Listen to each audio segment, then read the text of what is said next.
Hey, my name's Noah, and welcome to this channel that I currently do not know what the name is of it yet. Yeah, so I'm making this video before I actually make a YouTube channel. I don't know what the name of the channel is quite yet, but whatever that name is going to be, welcome. And I hope if you like this video that you will hit that like button, share it with your friends. I do think a lot of what we're talking about today is important. But anyway, welcome, and let's break this all down. And while we most certainly need to talk about anti-protest laws, for instance, who's signing the laws and why they are doing so, but believe it or not, there's actually a larger problem that we are currently facing in both our neighborhoods, our states, and our country. And currently, like, no one's talking about it. So let's go ahead and break this all down. So if you've turned on your news at all in the past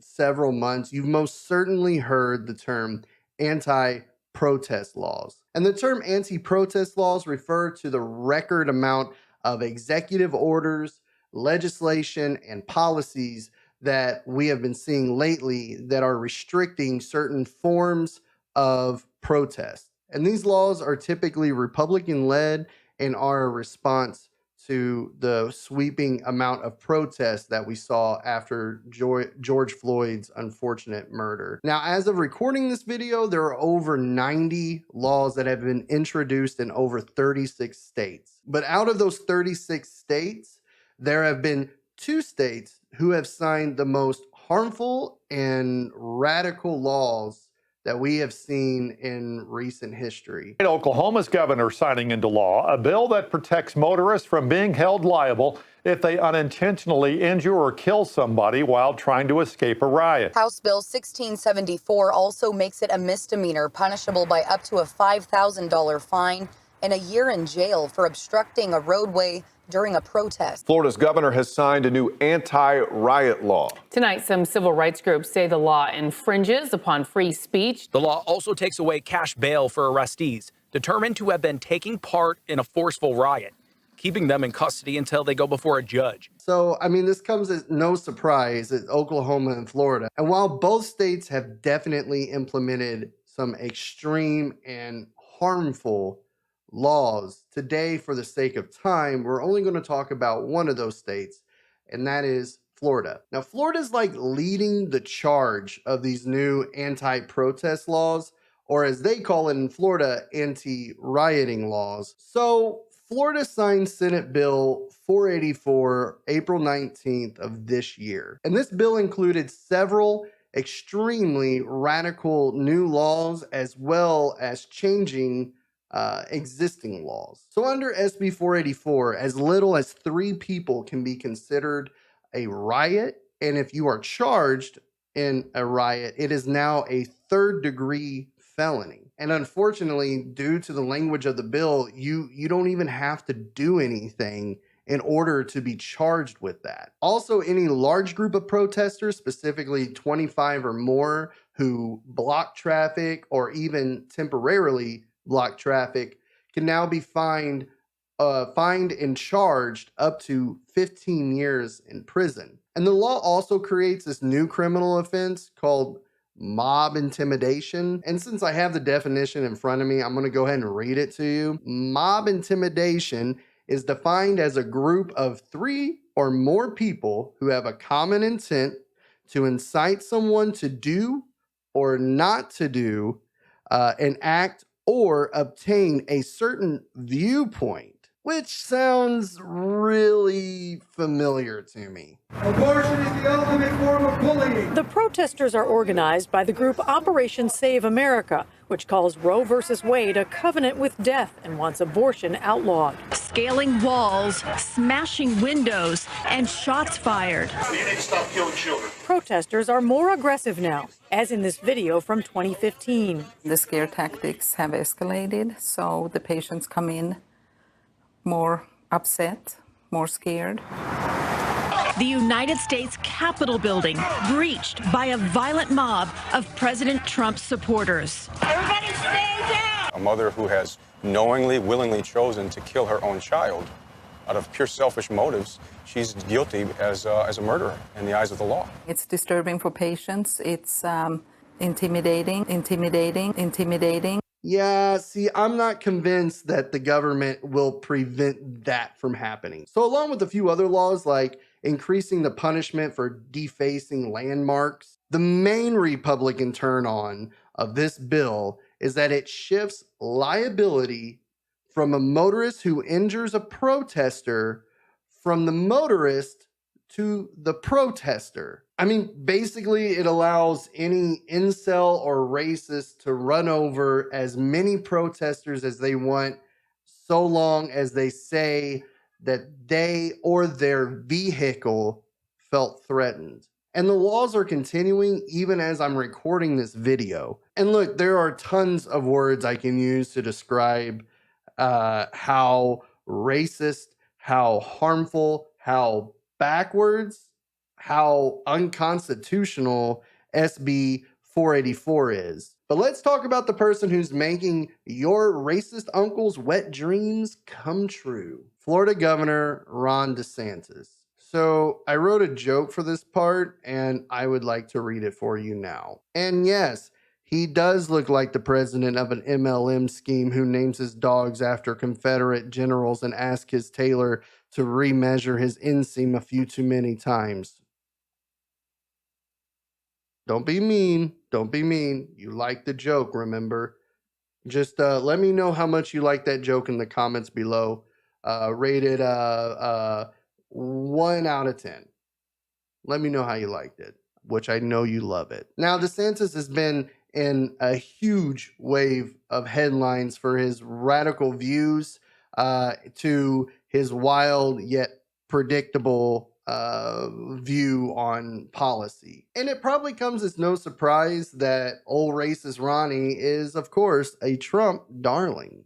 DeSantis was actually endorsed by Trump back in 2018 during his race for Florida governor. And I guess he was so turned on by this that he released this beautiful gem. Everyone knows my husband, Ron DeSantis, is endorsed by President Trump, but he's also an amazing dad. Ron loves playing with the kids. Build the wall. He reads stories. Then Mr. Trump said, "You're fired." I love that part. He's teaching Madison to talk. Make America great again. People say Ron's all Trump, but he is so much more. Big league. So good. I just thought you should know. Ron DeSantis for governor. Yeah, it's a thing. It's a real thing. You would think it was a Tim and Eric sketch, but it's not. No.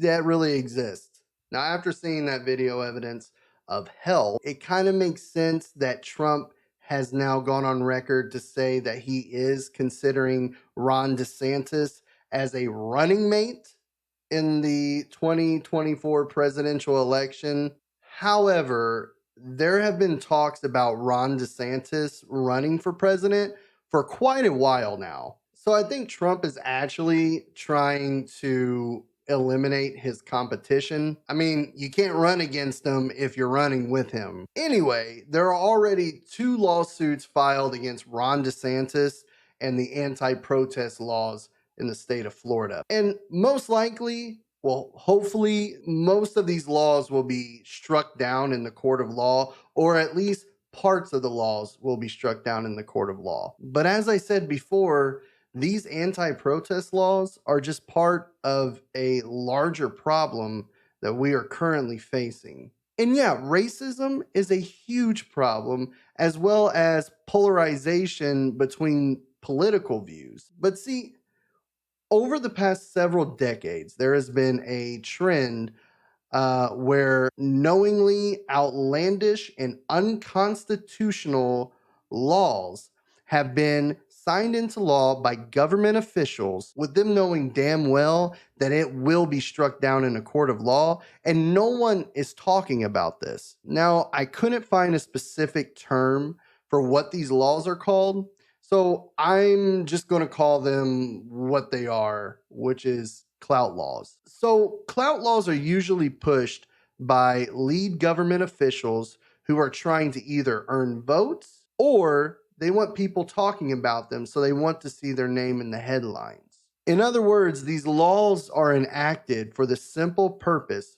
of gaining clout. When a politician takes office, their campaign propaganda should stop the moment they enter that office. But when the propaganda crosses paths with the power of being in an office, that's when you get clout laws. And these laws can be extremely harmful to human rights, and they can also cause a ton of tension between different groups of people within a society. But see, clout laws can come in any shape and size and can come from any level of government, which makes them extremely hard to identify. And besides anti-protest laws, there are tons of examples out there of clout laws, like the Texas abortion access laws, which would have closed almost all of the Planned Parenthoods within the state. And once other governors saw all of the headlines and all of the buzz and all of the clout that Texas was getting, they jumped on the bandwagon as well, just like Louisiana and Kentucky. Now, there is a reason why clout laws have become a Republican favorite lately, and that's because it's a win-win almost every single time. When a governor signs a clout law, they get tons of press and they gain voters and or voter retention. And if no one files a lawsuit against it, it is a win for the GOP. And if the law is struck down in court, then all of a sudden it's, oh, look at the big federal government overreaching on states' rights. And again, a win for the GOP. And of course, if the law is upheld in court, it's just another win for the GOP. So why wouldn't people with no morals use this tool? And in a country that supposedly has checks and balances, there are none for clout laws. And most likely that's due to what I said earlier. It is incredibly hard to prove that a law was solely put into place for personal gain when clout is that gain. So what can we do to prevent these harmful and radical laws that we have been seeing more and more of lately?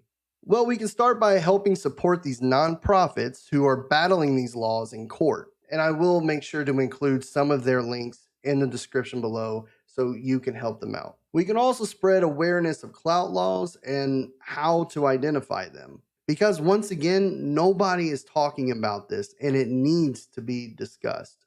We need to talk about how we give our politicians so much power and how some of them have made up their minds to turn around and use that power to campaign with. And as somebody who has managed over 100 campaigns in some form or fashion, I can tell you that there is a difference between what you do to simply win a race and what you do once you actually enter the office. We need to be able to fight back effectively when a governor decides it's a good idea to sign into a law that allows someone to run over other people who are protesting, when it is your right to be in that street and it is your right to protest. And they sign these laws just for voter support. The government officials who sign these laws put a price on you. To them, your safety and your rights are worth one vote to them. It's gross, it's disgusting, and clout laws need to stop.